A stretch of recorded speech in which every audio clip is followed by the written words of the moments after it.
You stole what from the humans? Zixnax's antennae twitched in disbelief, his compound eyes widening to comical proportions. Kra Thor, looking far too pleased with himself for someone who'd just committed grand larceny against one of the most terrifying species in the galaxy, grinned. Well, as much as a being with mandibles instead of lips could grin. Their coffee machine, he chittered excitedly, rubbing his forelimbs together. Can you believe it? The source of their legendary energy and focus, right here in our grasp. Zixnax's exoskeleton paled. You idiot, he hissed, glancing around nervously, as if expecting a horde of enraged humans to materialize at any moment. Do you have any idea what you've done? They'll hunt us to the ends of the galaxy for this. Kra Thor waved a dismissive appendage. Oh, please. They're just squishy bipeds. What's the worst that could happen? As if on cue, the ship's alarms began to blare. Warning, human vessel detected. Approach vector indicates hostile intent. Estimated time to intercept 3 galactic standard minutes. The Zixnax fixed Kra Thor with a glare that could have melted Durasteel. You just had to ask, didn't you? Captain Diana Caffeinated Fury Rodriguez of the Earth Space Force ship S Jitters was not having a good day.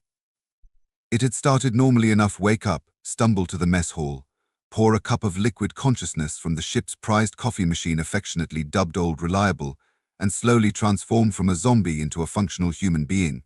Except today, when she'd reached for Old Reliable, her hand had grasped nothing but empty air. The resulting howl of rage had sent half the crew diving for cover and the other half scrambling to battle stations, certain they were under attack. In a way, they were, but the enemy wasn't some alien armada.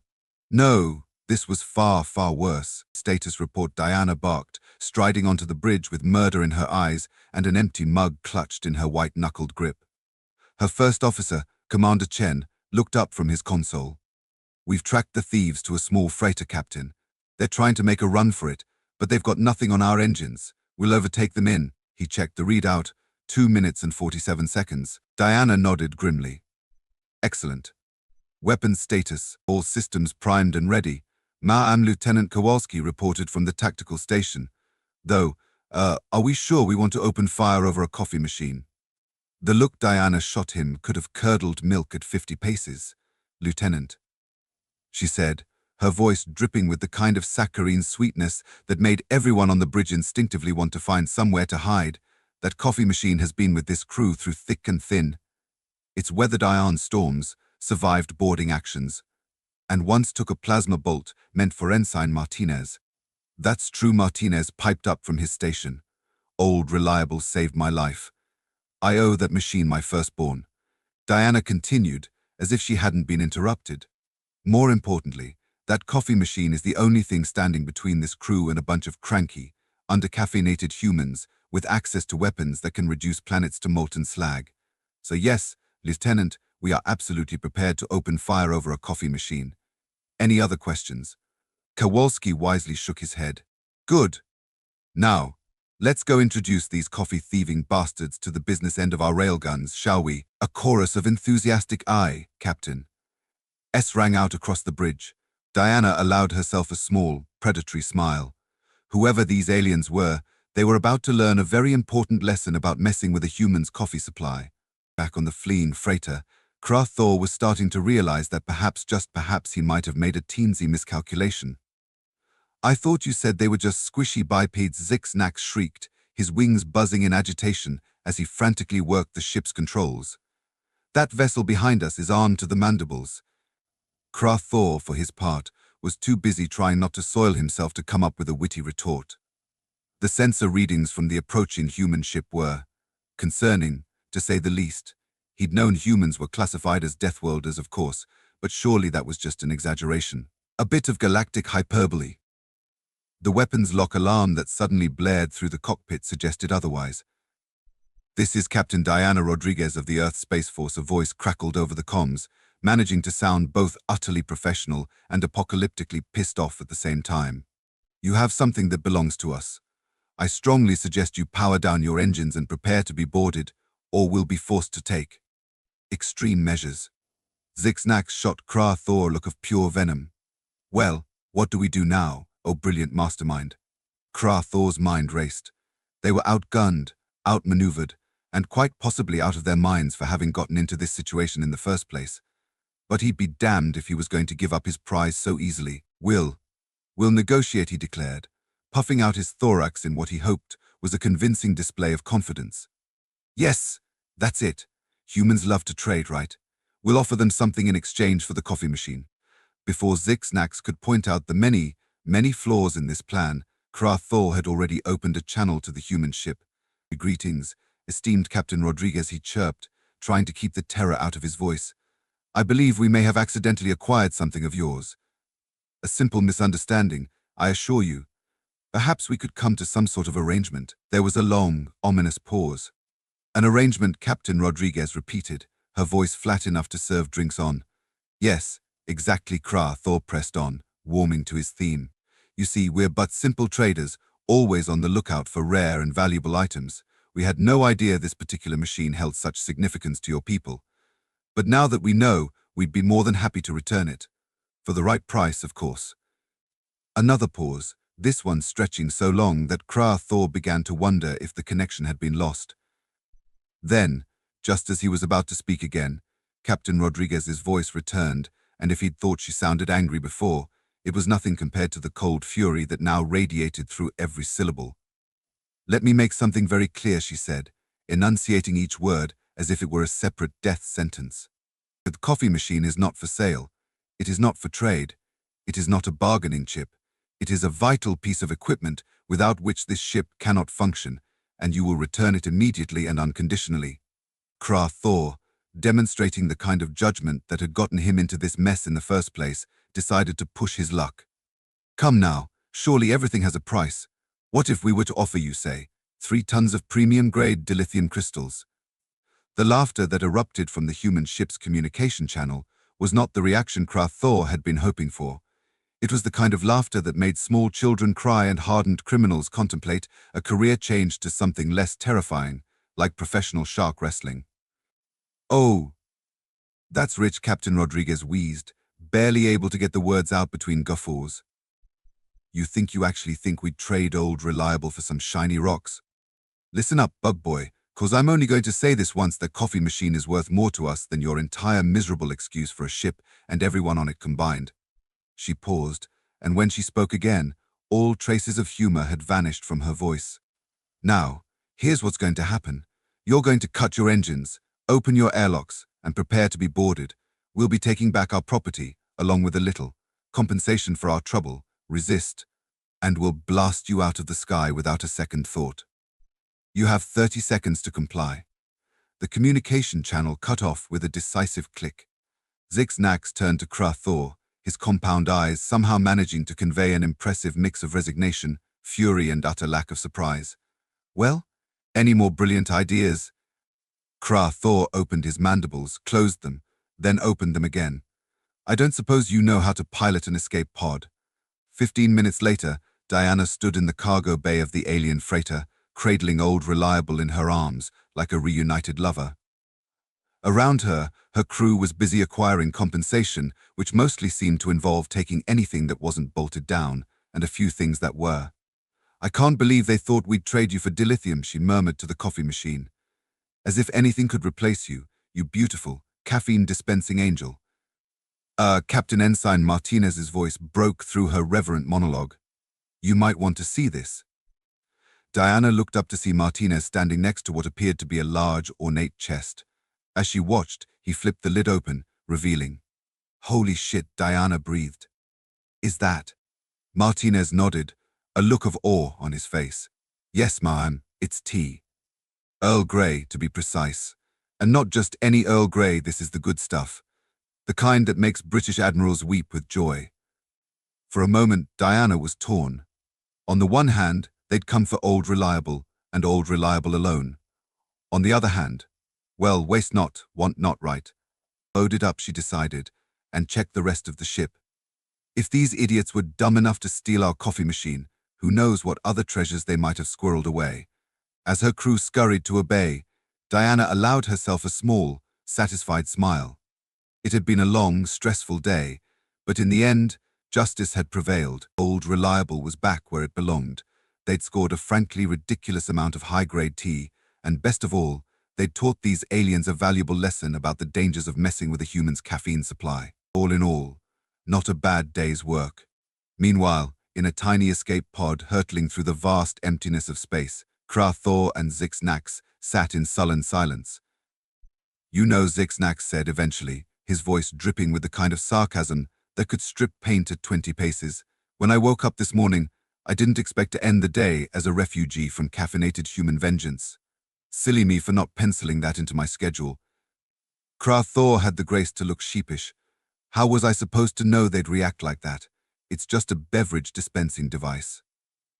Zix antennae twitched in what might have been the insectoid equivalent of an eye roll. "Oh, I don't know.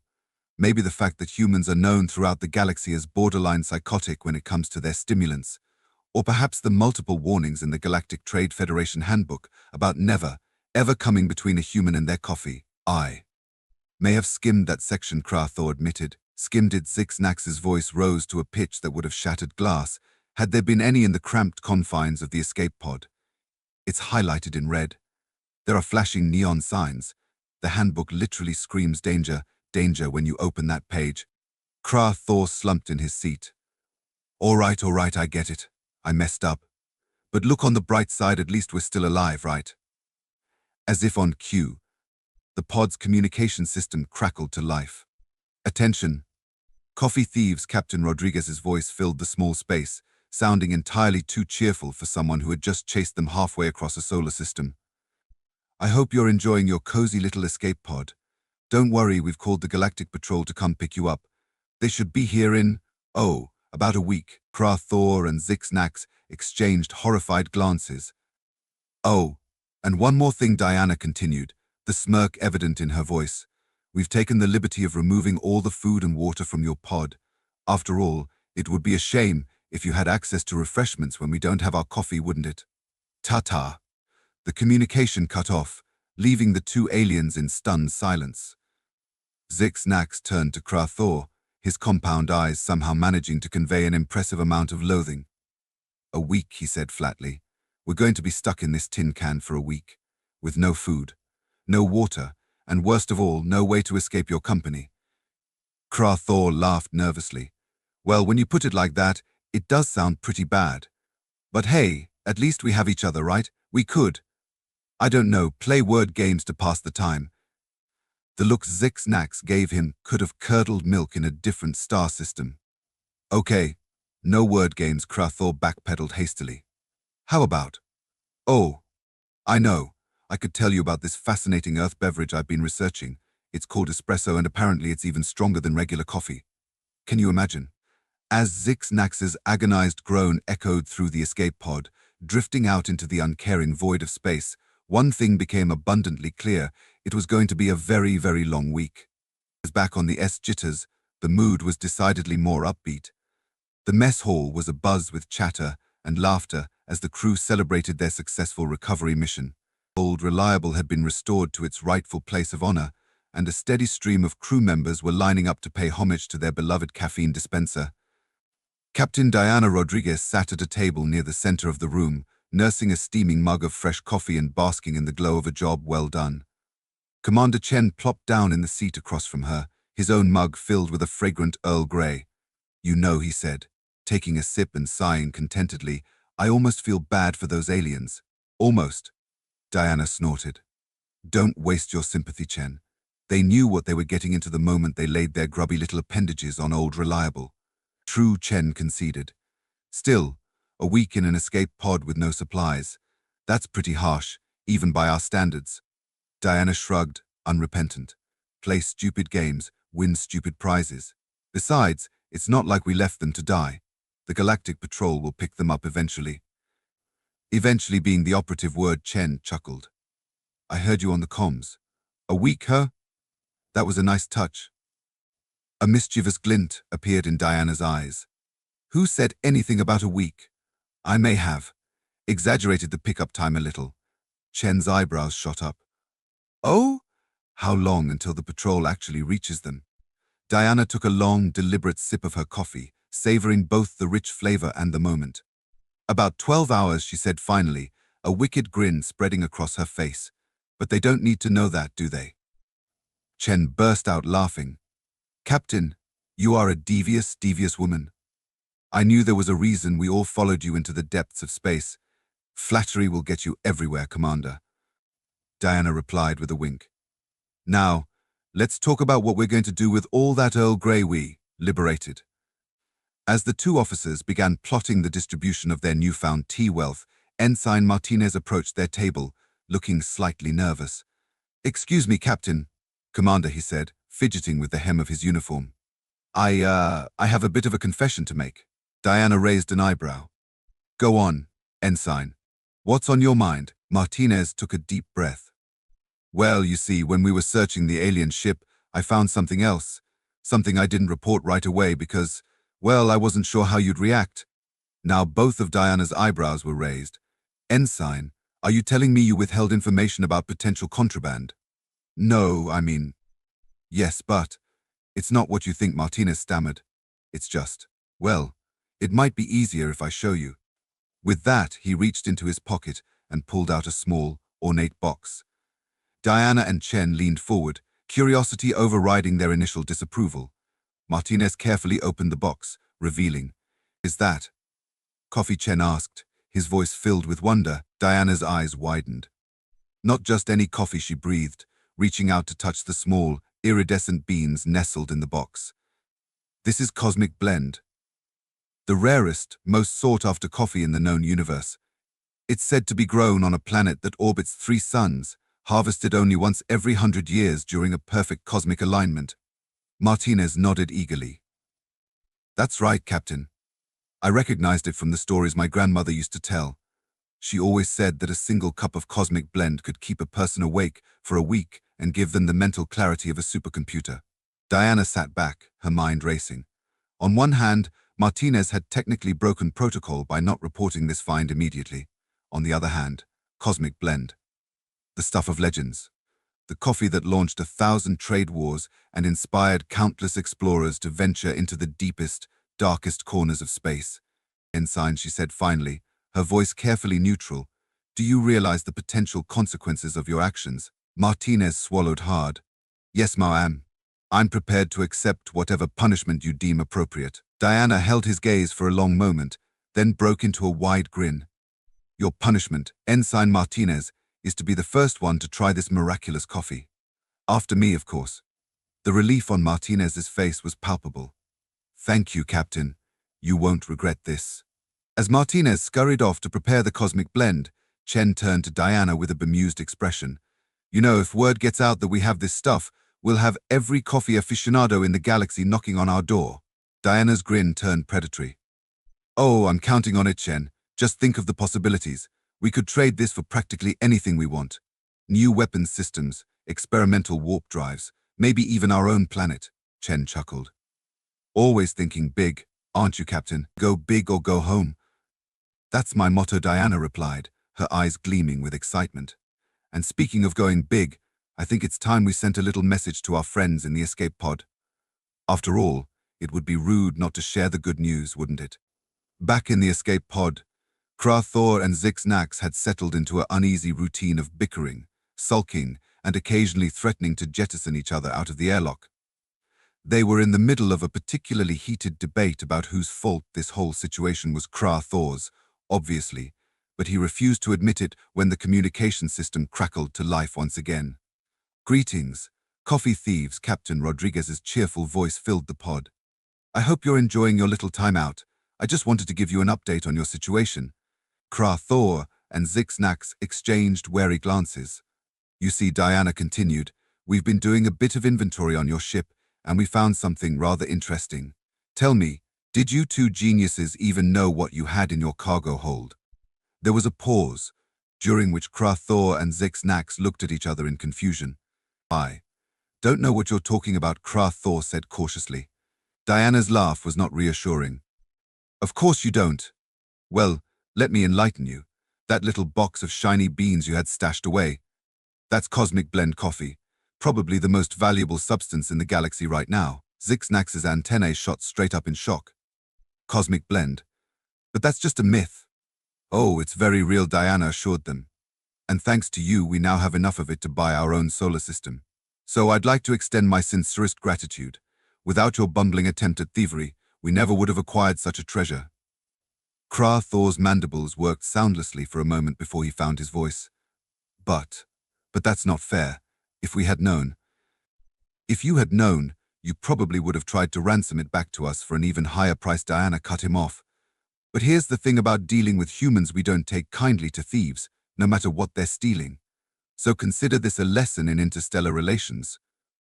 There was a muffled sound in the background, and Diana's voice became slightly distant. What's that? Oh, excellent, her voice returned to full volume. Well, boys, I'm afraid I have to cut this call short. The first batch of Cosmic Blend is ready, and I have a date with Caffeinated Nirvana. Enjoy your stay in the pod. The communication cut off, leaving Kra Thor and Zixnax in stunned silence. After a long moment, Zixnax turned to Kra Thor, his compound eyes somehow managing to convey an impressive mix of disbelief, fury, and utter exasperation. Cosmic Blend, he said flatly. We had Cosmic Blend on our ship, and you decided to steal a coffee machine instead. Kra Thor's antennae drooped. How was I supposed to know? It just looked like a box of shiny beans. Zixnax's response was cut off by the sudden blaring of an alarm. A computerized voice filled the pod. Attention. Emergency protocols activated. Prepare for immediate cryostasis. Before either alien could react, a fine mist began spraying from hidden nozzles in the pod's ceiling. Within seconds, Kra Thor and Zixnax slumped in their seats, consciousness fading as the cryostasis took hold. The last thing Kra Thor heard before succumbing to the icy embrace of suspended animation was Zixnax's voice, faint but still dripping with sarcasm. Well, at least we won't be awake for the rest of this nightmare. Back on the S-jitters, Diana took her first sip of the legendary Cosmic Blend coffee. The moment the liquid touched her tongue, her eyes widened in shock. Holy mother of caffeination, she breathed, staring at the cup in awe. This is everything they said it would be, Chen asked eagerly, his own cup poised at his lips.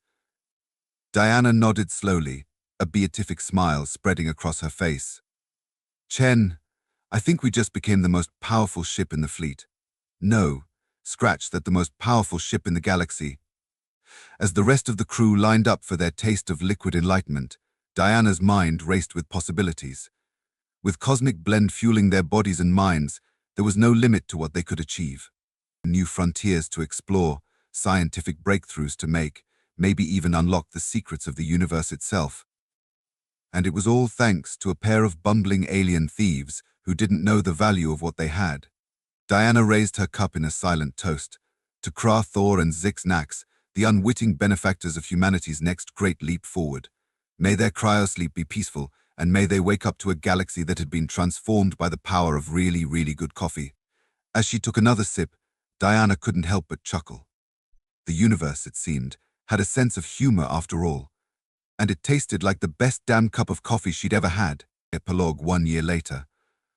The Galactic Council chamber was abuzz with excitement. Representatives from every known sentient species had gathered for what promised to be a historic announcement. At the center of it all stood Captain Diana Rodriguez, resplendent in her dress uniform, a confident smile playing on her lips. Members of the Galactic Council, she began, her voice carrying easily through the vast chamber. I stand before you today to present humanity's gift to the galaxy. Thanks to a fortuitous acquisition, here, her eyes twinkled with barely suppressed mirth, we have unlocked the secrets of cultivating Cosmic Blend coffee on a massive scale. A collective gasp rippled through the assembly. Yes, you heard correctly, Diana continued. We are prepared to share this miracle of caffeination with all peaceful species, ushering in a new era of productivity, creativity, and really, really long staff meetings. As the chamber erupted in cheers and applause, Diana's gaze fell on two figures seated in the back row. Kra Thor and Zixnax, recently thawed from their cryosleep and looking decidedly worse for wear, stared back at her with a mixture of awe and resentment. Diana raised her ever-present mug of Cosmic Blend in their direction, a silent acknowledgement of their unintentional role in this galactic paradigm shift. The two aliens slumped in their seats, the weight of their monumental blunder finally sinking in. As Diana turned back to address the council, laying out humanity's vision for a coffee-fueled future, one thought echoed through the minds of every being present. Never, ever mess with a human's coffee supply. The consequences might just change the universe.